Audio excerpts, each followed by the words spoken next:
कांग्रेस की भारत जोड़ो यात्रा अपने आखिरी पड़ाव जम्मू कश्मीर पहुंच गई है। जम्मू के हाटली मोड़ से यह यात्रा शुरू हुई। बारिश के बावजूद कांग्रेस लीडरों और कारकुनों में जोशो खरोश है। उधर नेशनल कॉन्फ्रेंस के सीनियर लीडर फारूक अब्दुल्ला ने राहुल गांधी का मुआवजा शंकराचार्य से किया है। फारूक अब्दुल्ला ने कहा कि सदियों पहले शंकराचार्य यहां आए थे जब सड़कें नहीं थीं, सिर्फ जंगलात थे। वो कन्याकुमारी से पैदल चलकर कश्मीर आए थे। फारूक अब्दुल्ला के मुताबिक राहुल गांधी ऐसी यात्रा करने वाले दूसरे शख्स हैं जो कन्याकुमारी से कश्मीर तक यात्रा कर रहे हैं। फारूक अब्दुल्ला के बयान पर ममलिकती वजीर अजय भट्ट ने रद्दमल जाहिर किया। उन्होंने कहा कि फारूक अब्दुल्ला सीनियर लीडर हैं, उन्हें इस तरह के बयान देने से पहले फैक्ट चेक करना चाहिए।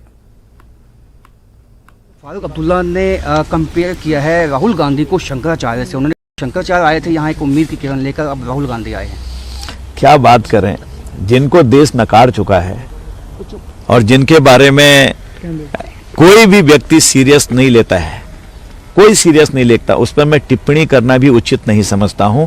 अब ठीक है, अब्दुल्ला जी ने कहा है, bड़े सीनियर नेता हैं, शंकराचार्य जी के बारे में उन्होंने स्टडी करी होगी, वो किस तरह की धार्मिक हमारे आइकॉन हैं, और एक धार्मिक आइकॉन जिनसे आप कर रहे हैं वो क्या पहनते हैं, क्या खाते हैं, कहाँ जाते हैं, कैसे रहते हैं, सब पता है।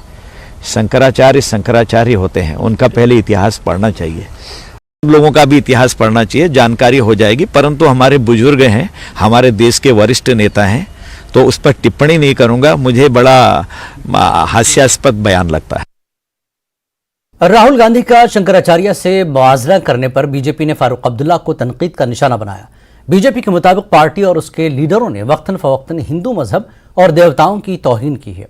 अपने लीडर का मुआवजा शंकराचार्य से करना मजाक है। पूरा भारत कश्मीरी हिंदू जेनोसाइड दिवस मना रहा था, तब फारूक अब्दुल्ला जो भारत जोड़ो यात्रा में शामिल होने वाले हैं और जो एक स्टेक होल्डर है गुपकार अलायंस में कांग्रेस के साथ, वो कश्मीरी हिंदुओं के जख्मों पर नमक रगड़ते हुए पाकिस्तान जो आतंकवाद की जननी है, जिसके इस्लामिस्ट जिहाद के चलते कश्मीरी हिंदुओं का नरसंहार हुआ, उसके साथ बातचीत करने की वकालत कर रहे थे। ये तथाकथित भारत जोड़ो यात्रा नहीं है, ये अलगाववाद जोड़ो यात्रा है, ये आतंकवाद जोड़ो यात्रा है, ये पाकिस्तान परस्ती जोड़ो यात्रा है। ये वही इकोसिस्टम है जो कहता है कि तिरंगा लाल चौक पर नहीं लहराना है, जो आर्टिकल 370 और 35A के एब्रोगेशन के खिलाफ खड़ा हो जाता है, और जो पीपीपी की पॉलिटिक्स, परिवारवाद, पाकिस्तान परस्ती, पेट्रोनेज टू आतंकवाद एंड पत्थरबाजी की पॉलिटिक्स है। और आज गुपकार गैंग के फारूक अब्दुल्ला साहब कहते हैं कि उन्हें राहुल गांधी में शंकराचार्य नजर आते हैं। वो उनकी तुलना शंकराचार्य से करते हैं।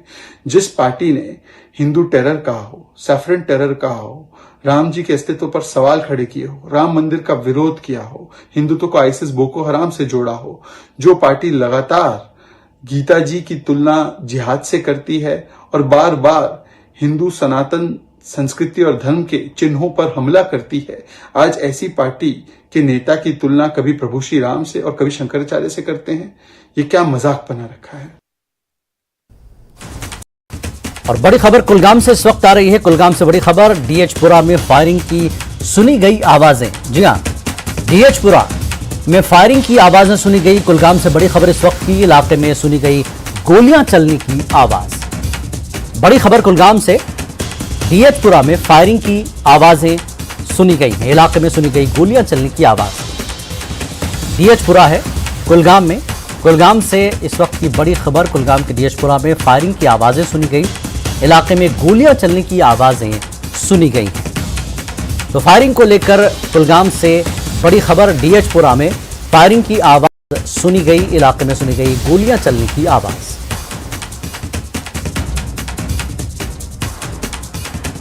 इस वक्त की बड़ी खबर आपको एक बार फिर बता दें, कुलगाम से है। कुलगाम के डीएचपुरा में फायरिंग की आवाज सुनी गई है। इलाके में सुनी गई गोलियां चलने की आवाज।